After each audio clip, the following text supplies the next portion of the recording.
لە سەربەندی پێکەنانی کابینی نوێ حکوومەتی عێراق هەوڵێک لە ئارادایە بۆ پڕکردنەوەی پۆستی پارێزگاری کەرکووک دوایەوەی ماوەی ساڵێکە کەرکووک بە وەکالەت لەلایەن عەرەبێکەوە بەڕێوە دەبرێت. بە بۆچوونی ئەندامانی ئەنجومەنی پارێزگای کەرکووک پڕکردنەوەی پۆستی پارێزگاری کەرکووک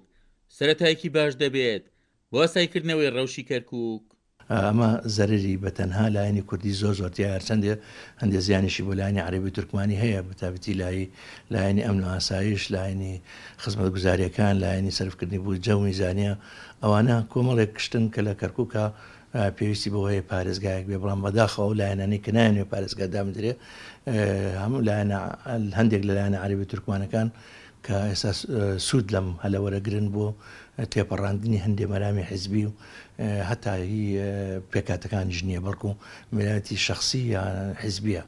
بەداخەوە لایەنی کوردیشەوە لایەنێک نایەوێ پارێزگاکە دابنرێ و بەو هەڵوێستەیان زیانێکی زۆر بە پێکاتی کورد دەگەێنن و نایەنەوێ لەم کەرکووکە کەسێک هەبێ کە پارێزگا بێ بتوانێت ئیداری شارەکە بدە. ئێمە پێمان وایە دانانی کوردێک بە پارێزگا لە کەرکووک هیچ نەبێت لە ڕووی نەفسیەوە تەسیری خۆی ئەبێ لەسەر هاوڵاتیانی کورد لە شارەکە.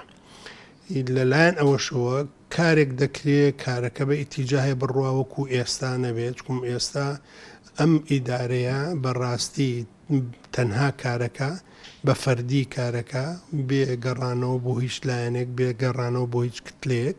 و کارەکانی خۆی ئەنجامەدا و هەمووشی بە ئیتیجاهێک کە ڕوای ئیتیجاهێکی شۆڤێنی پێوە دیارە ئیتیجاهێکە کە فەرزکردنی دەسەڵاتی خۆی بە زۆر دەرئەخاوەکو کابرایەکی دیکتاتۆر ئەوێ خۆی نیشاندا و کە شارەزایە لە بوارەکان. بە بڕۆی چاودێرێکی سیاسیش ئەرکی هەموو لایەنە کوردستانیەکانە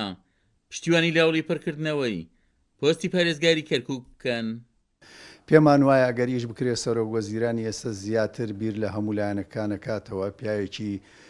حەقدوانە نییە بۆ عام حەزەکە کێشە نەبێت لە عێراقا ئەگەر محافزەکەدانن من پێم وایە وەزاکە زۆر باشترە بێ ئێستا پێمان وایە خەریکە عێراق قێواش نەختێک بێتە پێشەوە بەڵام ئەگەر ئەم محافزی کەرکووکی دانن من پێم وایە وەزاکە هەم بۆ ئێرە هەم بۆ هەرێم باشترە بێ ئەو کێشانە ئێستا دروست دەبێت لە فەراغی سیاسیە ئیداریە دروست بۆ فەراغی سیاسی ئەوە جیایە بەڵام ئەم کێشانی سە لە کەرکووک لە فەراغی ئیداریە دروست بۆ ئەوش محافزی چیاندانەوە کە ئیداریەن پیاوێکی بەهێز نییە و زیاتر مەسلەی قەومیەت و عەشەتوانە بەکاردێنێت بۆ ئەگەر کوردەکە بکەنەوە محافزی کەرکووک من پێم وایە وەزاکان باشتر بێت.